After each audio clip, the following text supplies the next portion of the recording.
গাৰ্গ এতিয়াৰ পৰা চান্দা নুতুলে বীৰ লাচিত সেনাই কালি গুৱাহাটীত সংবাদমেল পাতি শৃংখল চলিয়া সহ তেওঁলোকৰ যিবোৰ কমিটিৰ মানুহ আছে তেওঁলোকে এটা কথা স্পষ্ট কৰি দিলে আমাক আৰু চান্দা নালাগে এতিয়াৰ পৰা বীৰ লাচিত সেনাই দাবী ধমকিৰে চান্দা নুতুলে যেটো সময়ত এজন শৃংখল চলিয়াই নিজে কৈছিল যে আমি চান্দা নলওঁ আমি টেক্স লওঁ গুণ্ডা টেক্স লওঁ বুলি মন্তব্য কৰিছিল সেইজন শৃংখল চলিয়াই মুখ্যমন্ত্ৰীৰ কঠোৰ স্থিতিৰ পাছত আৰু অসম আৰক্ষীয়ে ইজনৰ পিছত হিজন বীৰ লাচিত সেনাৰ সদস্যক যেটা আটক কৰিলে তেওঁলোকে আহি গুৱাহাটীত সংবাদমেল পাতিবলৈ বাধ্য হ'ল আৰু তেওঁলোকৰ নিজৰ স্থিতি স্পষ্ট কৰিলে যে হয় তেওঁলোকে আগতে চান্দা লৈছিল কিন্তু এতিয়া পৰা তেওঁলোকে চান্দা নলয় এয়া বীৰ লাচিত সেনাৰ সংবাদমেলত কোৱা এটা কথা তেওঁলোকে লগতে আৰু এটা কথা কৈছে যে একাংশই ছদ্মবেশেৰে বীৰ লাচিত সেনাত সোমাইছিল আৰু বিশেষকৈ বিকাশ অসম যিজন শিৱসাগৰৰ যুৱক কুঁৱৰপুৰৰ যুৱক এজন খিলঞ্জীয়া যুৱক আৰু তেওঁ আহি এই গুৱাহাটী মহানগৰীত যি দায়িত্ব আছিল গুৱাহাটী মহানগৰীৰ সচিবৰ দায়িত্বত আছিল বিকাশ অসম আৰু তেওঁ অপহৰণকাণ্ড ধন দাবী বিভিন্ন ব্যৱসায়িক তেওঁ টকা দাবী কৰিছিল তেওঁৰ গাড়ীৰ পৰা ধন দাবী পত্ৰত তেখেতৰ স্বাক্ষৰ থকা পত্ৰ যেটা পেট উদ্ধাৰ হ'ল তাৰ পিছত সমগ্ৰ অসমে দেখিলে যে এই বীৰ লাচিত সেনাই এই শেহতীয়া সময়ছোৱাত বহু ভাল কাম কৰিছে যদিও তাৰ মাজত কিন্তু তেওঁলোকে ধন দাবী ভাবুকি অপহৰণ এনেকুৱা কিছুমান কাম তেওঁলোকে সংঘটিত কৰি গৈছিল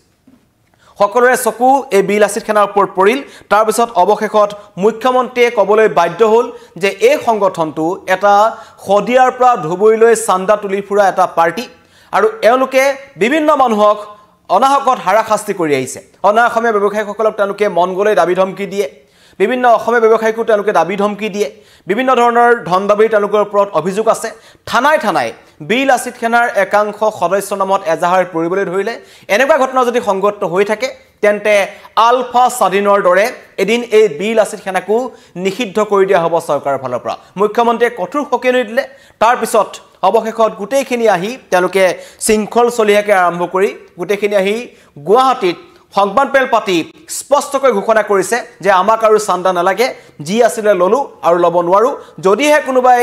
বীৰ লাচিত সেনাক দান বৰঙণি দিব বিচাৰে তেন্তে বীৰ লাচিত সেনাৰ যেটো একাউণ্ট নম্বৰ আছে একাউণ্ট নম্বৰ দিব পাৰিব মই প্ৰথমতেই শৃংখল চলিয়া মন্তব্য আপোনালোকলৈ আগবঢ়াই দিছো বীৰ লাচিত সেনাৰ যেটো সত্তা বীৰ লাচিত সেনাৰ সত্তাটোত কিছুমান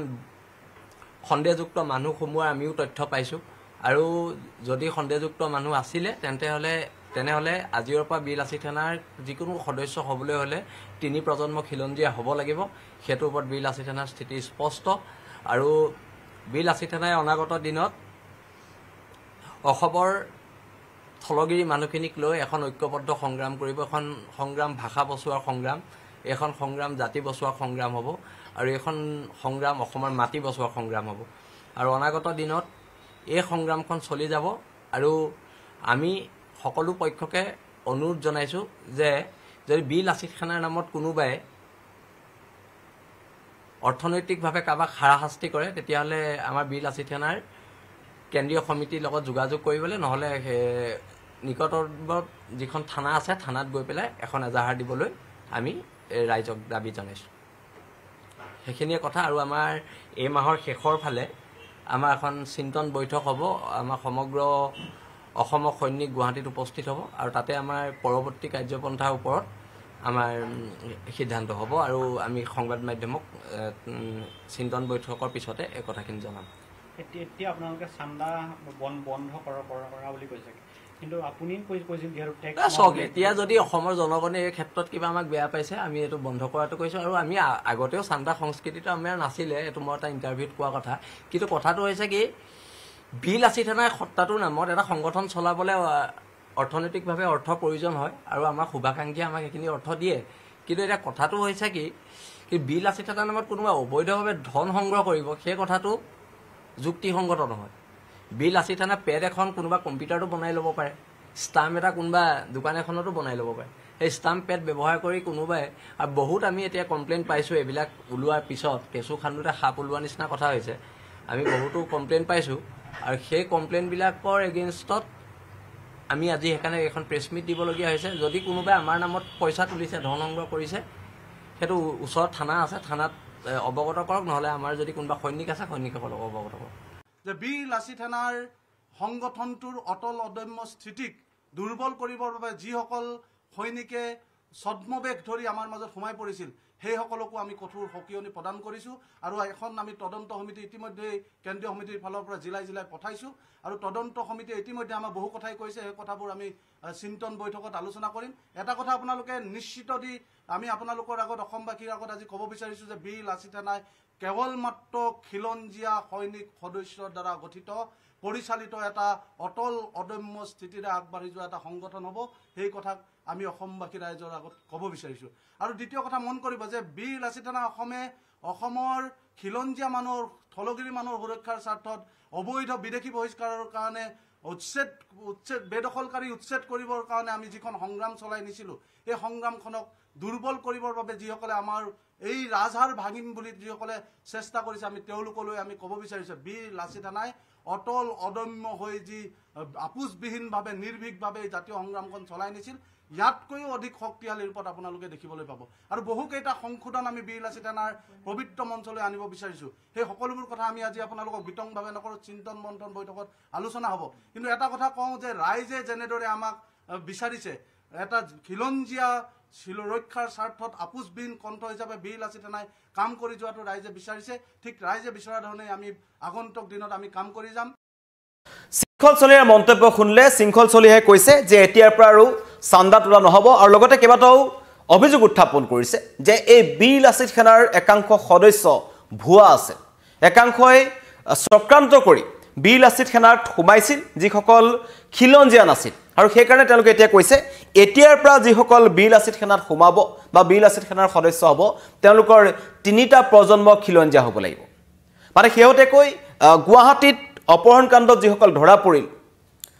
8জন ধৰা পৰিছে তেওঁলোকে ৰাহুল মিশ্ৰ নামৰ এজন ব্যৱসায়িক তেওঁলোকে অপহৰণ কৰিছিল আৰু অপহৰণ কৰি 20 লাখ টকাৰ মুক্তিপণ দাবী কৰিছিল আৰু সেই সদস্যকেইজনৰ সৈতে 11-12 জনে যেটো অপহৰণকাৰী দল আছিল সেই অপহৰণকাৰী দলটোৰ সৈতে বিকাশ অসম যিজন শিৱসাগৰৰ এজন যুৱক কুঁৱৰপুৰৰ যুৱক তেওঁ কামৰূপ বীৰ লাচিত সেনাৰ কমিটিৰ তেওঁ দায়িত্বত আছিল তেওঁৰ লগত কিন্তু সঘন যোগাযোগৰ তথ্য পাইছে আৰু দিছপুৰ আৰক্ষীয়ে আৰু লগতে এই বিকাশ অসমৰ যিটো ধনদাবী কেছ আছে যিটো গোচৰ আছে যিটো দিছপুৰ আৰক্ষীয়ে তদন্ত কৰি আছে তাত বীৰ লাচিত সেনাৰ আন বহু ডাঙৰ ডাঙৰ সদস্য মানে যি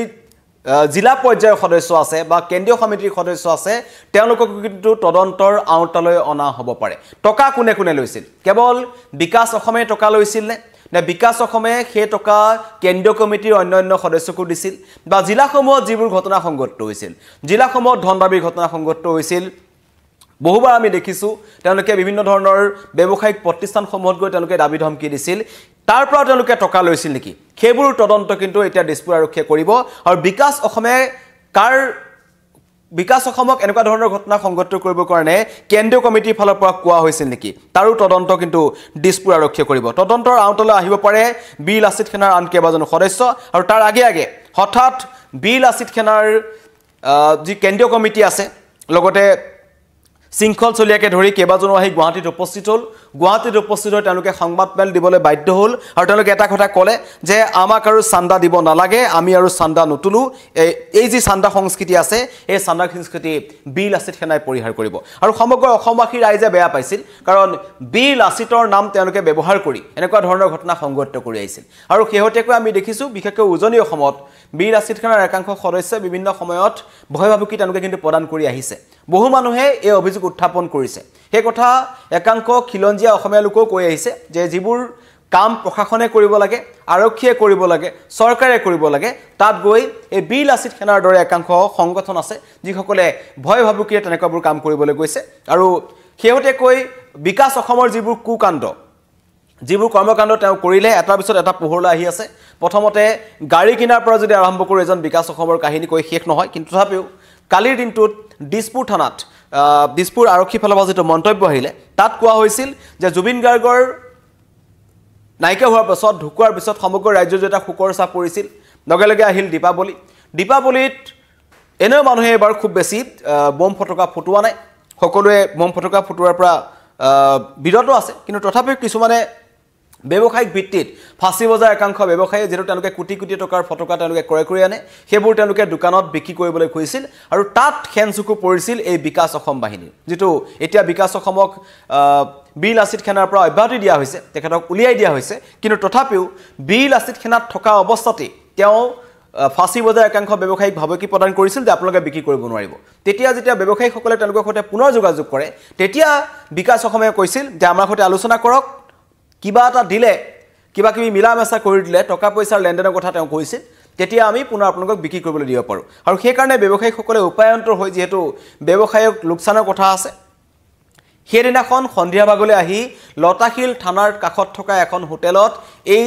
বিকাশ অসমৰ এজন অতি ঘনিষ্ঠ লোকক 1 লাখ টকা দিছিল এয়া হৈছে বি লাচিত খানাৰ একাংশ সদস্যৰ কৰ্মকাণ্ড কৈ থাকিলে উৰ নপৰিব প্ৰত্যেকখন জিলাতে আছে আৰু হেউতেকৈ এতিয়া তেওঁলোকৰ স্থিতি তেওঁলোকে নিজেই ঠিক কৰিছে যে নামৰ পিছত অসম লিখি এনেকুৱা ধৰণৰ ঘটনা তেওঁলোকে সংঘটিত নকৰে তাৰ পৰিৱৰ্তে তেওঁলোকে চিন্তন মন্থন বৈঠকতে তেওঁলোকে অনুষ্ঠিত কৰিব শুধৰণি কৰিব বিচাৰিছে খুব সম্ভৱ আৰু এটা কথা কৈছে যে এতিয়াৰ পৰা যদি বি লাচিত খানাৰ কোনোবা সদস্য হ'ব বিচাৰে তেন্তে তেওঁলোকৰ 3টা প্ৰজন্ম খিলঞ্জীয়া হ'ব লাগিব আৰু কোনোবাই যদি বি লাচিত খানাৰ নামত ধন সংগ্ৰহ কৰিবলৈ কোনোবা ব্যৱসায়ী ওচৰলৈ যায় বিশেষকৈ ব্যৱসায়ীসকলক কৈছোঁ যদিহে আপোনালোকৰ কাষলৈ বি লাচিত খানাৰ নাম লৈ কোনোবা সদস্যই ধন দাবী কৰিবলৈ যায় তেন্তে আপোনালোকে নিকটৱৰ্তী থানাত আপোনালোকে যোগাযোগ কৰিব পাৰে লগতে বি লাচিত খানাৰ যি কেন্দ্ৰীয় কমিটি আছে শৃংখল চলিয়াই কোৱা কথা তেওঁলোকে তাৰ ওপৰত ব্যৱস্থা গ্ৰহণ কৰিব কিন্তু অৱশেষত শৃংখল চলিয়াই স্পষ্ট কৰিলে বি লাচিত খানাই স্পষ্ট কৰিলে আমাক আৰু চান্দা নালাগে ধন্যবাদ